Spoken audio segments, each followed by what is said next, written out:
vou pedir licença, mas eu vou ter que usar minha colinha para apresentar o nosso convidado de hoje do Conversa sobre Educação. Vitor Meirelles, ele é descendente pataxó e Yorubá, é cria do Complexo de Favelas da Coreia, aqui em Senador Camará, no Rio de Janeiro, é ator, escritor, doutorando, arte educador, jornalista e muito mais. Ele estudou artes cênicas na Casa de Artes de Laranjeiras, a famosa CAL, na Universidade de Castelo Branco e na Federação de Teatro Associativo do Estado do Rio de Janeiro, e teve a oportunidade de conviver com grandes nomes, como Fernanda Montenegro, Lázaro Ramos, Tony Ramos. Foi protagonista de um filme da Amazon Prime, Quando Lembro de Chico, e atualmente ele apresenta um programa na Rádio Escola. É especialista do Instituto Conhecer e da Comunidade Brincar, atuando com educação antirracista e educação afrocentrada, que é um dos nossos papos de hoje.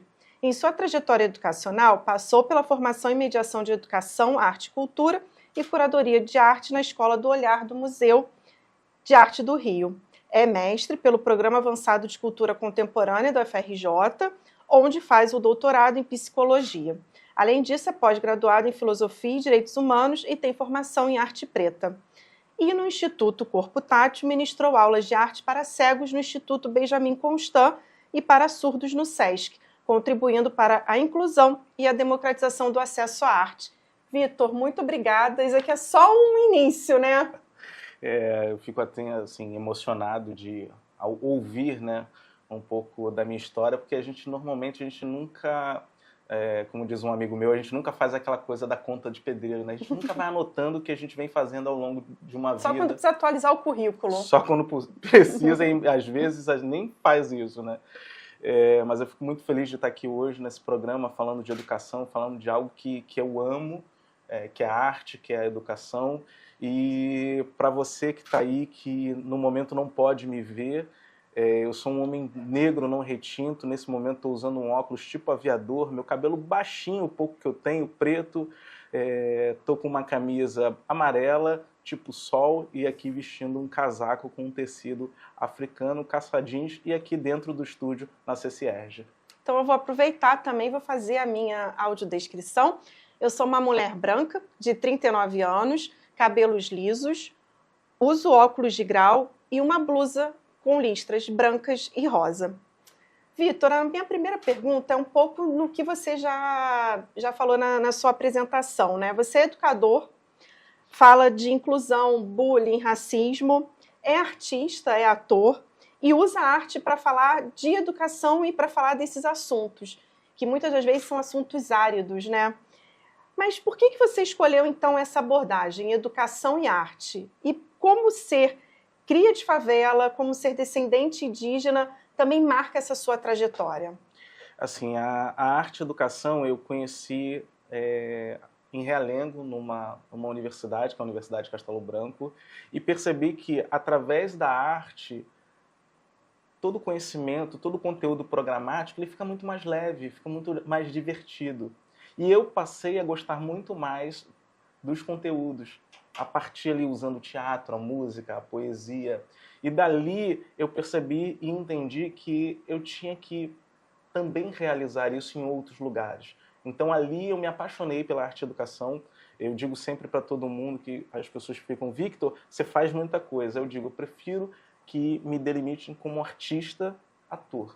Porque tudo que você vê, se você vê eu entregando panfleto, varrendo, falando numa rádio, num filme, você sabe que são personagens da vida de Vitor Meirelles, esse cria do Complexo de Favelas da Coreia, Senador Camará.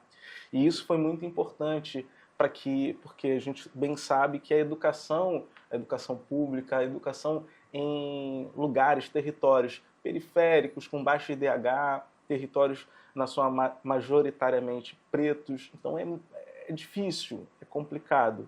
Então, e a gente não vê nenhum tipo de interesse porque é chato. Essa é a realidade.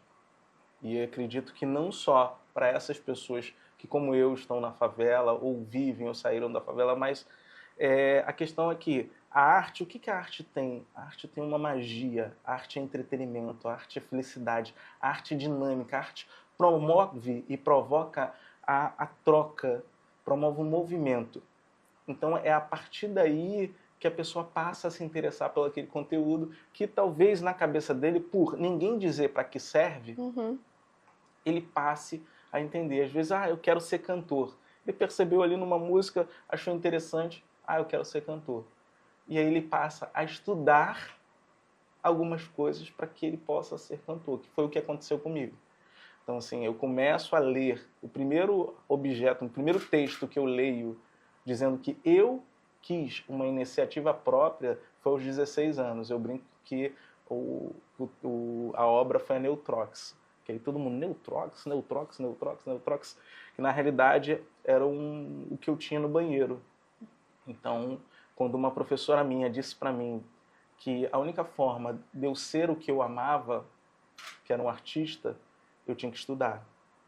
Então foi a arte que promoveu em mim essa vontade de querer ter contato com textos, com obras literárias, com o conteúdo, com o conhecimento, e entendendo o que aquele conhecimento pode promover como saber. Então você teve uma professora que o incentivou. Então como que a arte ela pode contribuir para o desenvolvimento desses alunos assim no ambiente escolar? E como que a arte ela pode, né, com várias atividades artísticas, né, como teatro, música, pintura, pode ajudar os estudantes a lidarem com emoções, como a ansiedade, a frustração? Assim, pegando primeiro esse ponto que você disse como a arte funciona, eu vou te dar um exemplo que é muito mais fácil. Se eu chegar para você e falar, olha só, atualmente no Brasil e no mundo a gente tem um índice de racismo muito grande. Então, assim, ainda continua se matando pessoas pretas, sendo violentadas e com seus direitos violados. Poderia falar assim para você, mas eu também poderia falar dessa forma. No atrasar do relógio, o disparo é na carne preta. O ponto lotado, o atrasar do trem, a marmita estragando me faz de refém tudo. Tudo é marca de corrente, é navio negreiro. O estalar já não é mais do chicote, o tronco moderno anda pelas ruas. No contratempo da embarcação, o negreiro atraca na estação. O açoite do relógio, o atropelar da multidão. Então, assim, você percebe que a diferença quando você recebe as duas formas, eu chegar para você e dizer, olha, essa cultura que a gente tem colonial europeia, que surge através de uma educação, ela, que é racista e violenta, ela ainda perdura. Eu poderia falar assim, mas da outra forma, ela causa um movimento. Eu brinco dizendo que, eu disse na minha dissertação de mestrado, que é um pouco da nanopolítica. Eu trabalho muito com a micropolítica, a partir da linha 3 de pesquisa em psicossociologia da saúde, mas é pensar nessas micro e nanopolíticas. Então, quando você traz isso em verso, em prosa, quando você traz vida, isso comunica melhor. Porque a gente já para prestar atenção em você já pelo seu tom de voz, né? Você já mudou a postura, já... Então, aí tá aí a poesia, o teatro, a música. Eu vou te perguntar simplesmente, mais uma vez, contextualizando a efetividade da prática da arte como ferramenta, como linguagem. Vou te perguntar, tudo bem que pode ser que você não consiga responder por conta de uma outra questão psicológica. Quando a gente é questionado, a gente dá uma travada. Mas canta um trechinho de uma música que você goste. Só uma frase. Pode ser de carnaval, fica à vontade. Derê, derê, belo, derê. Olha, fez até um merchanzinho aí do nosso colega.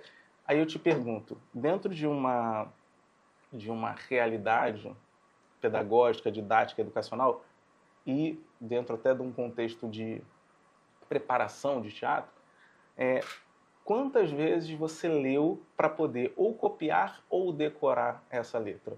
Você lembra quantas vezes você leu ela do início ao fim? Não. Você lembra se você leu?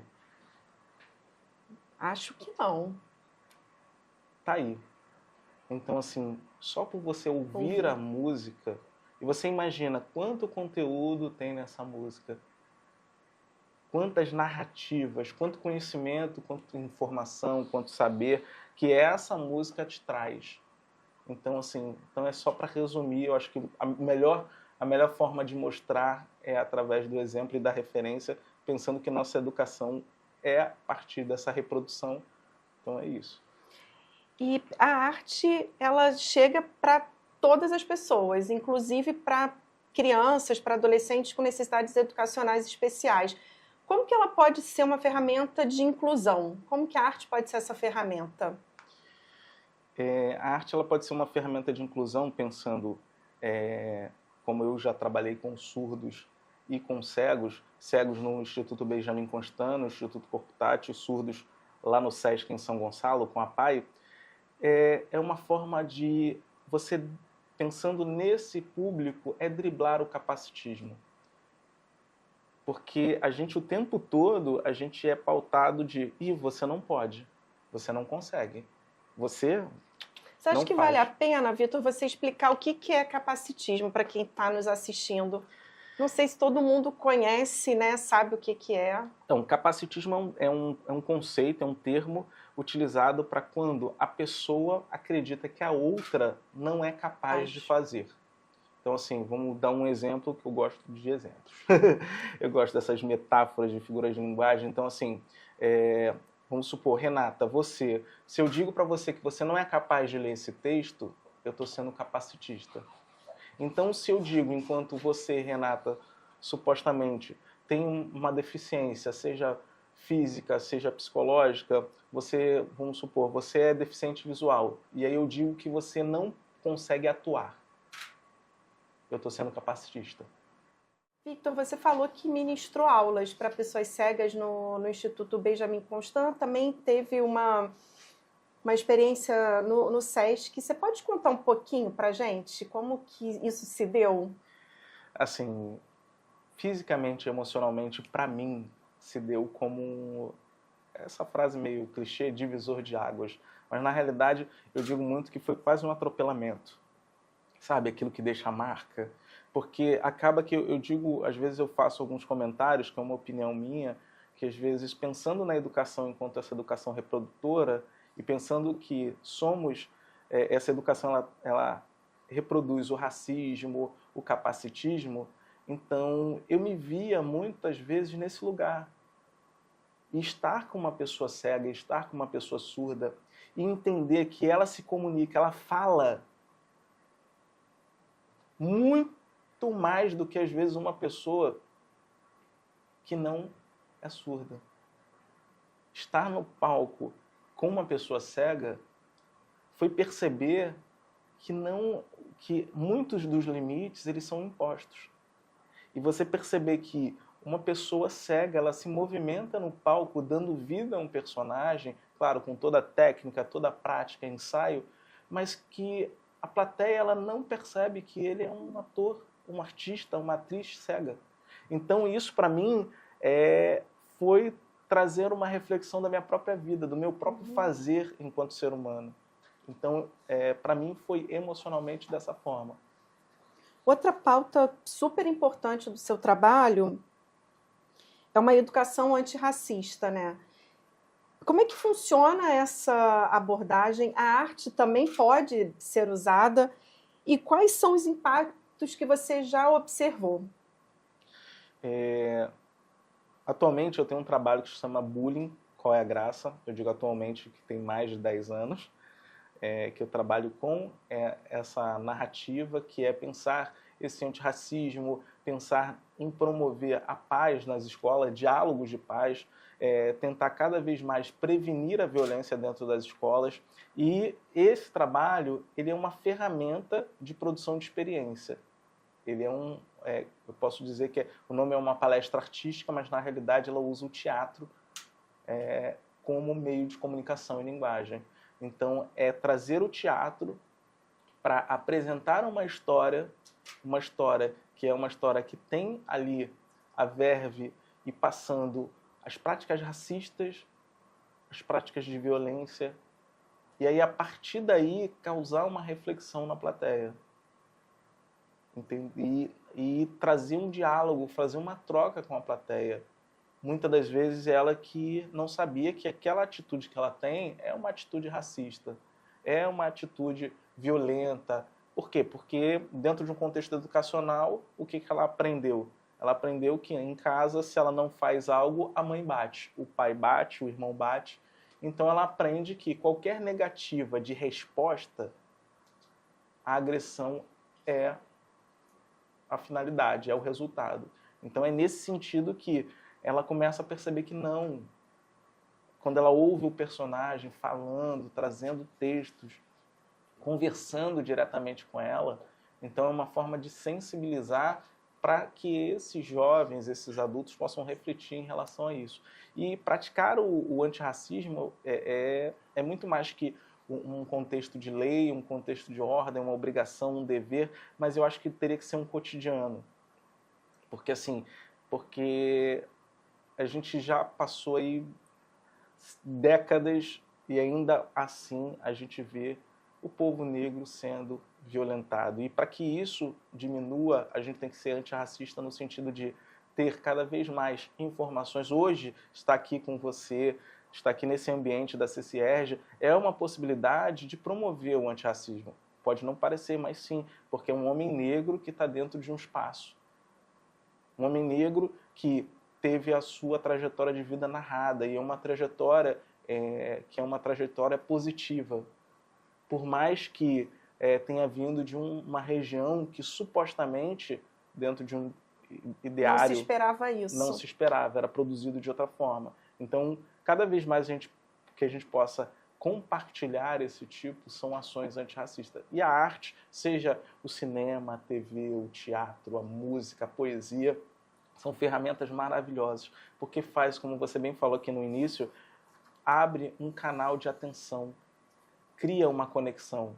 E não necessariamente quando a gente está falando ali enquanto professor, enquanto orador, nem sempre a gente consegue construir essa conexão com a plateia, com o aluno, com o público. E essas apresentações você faz aonde? Você vai até as escolas? Sim, sim. A gente já fez mais de 600 escolas em todo o país. E o mais legal é que esse projeto ele foi apresentado também na Universidade Autônoma de Barcelona, que foi um projeto que eu participei, que é um projeto também que a CCERJ faz parte, onde eu participei de um curso de formação. Atualmente estou aí como também investigador, pesquisador aí, fazendo esse match no doutorado, o FRJ, Universidade Autônoma de Barcelona, a partir dessa iniciativa do CCERJ, onde o Bullying Qual é a Graça chegou até lá e também teve esse contato positivo. Dentro desse projeto, né, que você citou, teve um seminário internacional, né, que juntou os pesquisadores da Universidade Autônoma de Barcelona, os da UFRJ, como você. Qual é a importância de dialogar com pesquisadores de diferentes nacionalidades? O bullying acontece aqui, como acontece em outros países, o racismo. Por que é importante esse intercâmbio? A importância, assim, pensando no meu caso, é extremamente importante porque é isso, é um homem negro da periferia em um país estrangeiro. E a importância num quadro geral sobre o tema é a gente entender que isso está acontecendo e como é tratado nos outros lugares. Para que a gente possa, a partir dessa visão, a gente começar a gerir e gestar novas práticas. Porque a gente tem essa ideia da educação como reprodutora. Então, que exemplos são esses, que referências são essas que promovem em nós essa prática violenta, essa prática racista? Então, você entender, ter esse contato com outros países é perceber também que você não está sozinho nessa luta. O seu projeto é unindo educação, arte, falar de bullying, de racismo, usando a música, usando o teatro. Quais são os outros projetos educacionais que combinam arte e educação, arte e inclusão? Assim, que você possa assim, destacar para a gente. Eu vejo a arte, eu sou, há uns anos atrás, a ANF, que é a Agência Nacional de Favelas, ela fez uma matéria comigo onde eles me destacaram como defensor da arte e educação.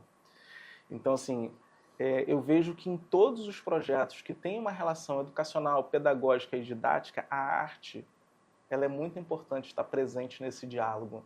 nessa forma de conectar o outro. Então, assim, seja na matemática, quando você pega um desenho animado que trabalha a matemática, seja na língua portuguesa, onde você propõe, a partir de uma interpretação, a leitura de uma obra literária, seja na poesia, onde você pode trabalhar a geografia, pode trabalhar a identidade. Então, assim, então é muito importante. Eu acho que a arte, ela é algo que tem que estar presente dentro da educação. E pensando ainda por um outro viés, naquela educação que normalmente a gente acha chata. Então, assim, então pelo menos ela traz esse... eu digo sempre que, assim, às vezes um torrão de açúcar, por mais que seja doce, você não consegue consumir ele inteiro. Você não consegue engolir. Você bota ali na boca... Aí, se você tem um suco, seja ele qual for, do seu gosto, você consegue diluir esse torrão de açúcar, que é o conhecimento, e ingerir ele muito melhor. Então, a arte, ela faz isso. Ela consegue, a partir de uma fluência ali, construir esses novos caminhos, essas novas histórias. Eu venho trazendo muito essa coisa da história, lembrando do colega do Ailton Krenak, porque é isso, se a gente quer que não tenha fim esse mundo, a gente tem que contar novas histórias, e essas novas e boas histórias, eu sempre enfatizo essa coisa, que não adianta contar histórias, mas sim boas histórias, histórias positivas que possam ser reproduzidas e reverberadas cada vez mais para que a nossa existência mudem. Na sua opinião, então, o que é necessário para que a educação seja de fato mais inclusiva, e qual é o papel da arte nesse processo? Como você falou, né, como você deu vários exemplos, é o professor em sala de aula? É a direção da escola? Como é que o poder público também pode se engajar nisso? Hoje, entre aspas para a palavra hoje, mas a gente tem a BNCC, que tem coisas maravilhosas, só que é uma estrutura normativa que nem sempre está totalmente dentro das escolas na prática. Então, eu acho que é importante que toda a equipe, todo ser humano que tem alguma relação com a educação, seja sistemático ou assistemático, até mesmo um pai. Atualmente eu estou junto com uma colega, a Paty Fonte, a gente está aí gestando aí um projeto que é sobre literatura, promoção da leitura e literatura para bebês. Muito legal. Então, assim, existem dados científicos que falam que os bebês eles já escutam lá na barriguinha da mãe. Então, assim, por que não a gente trazer a literatura? Por que não a música?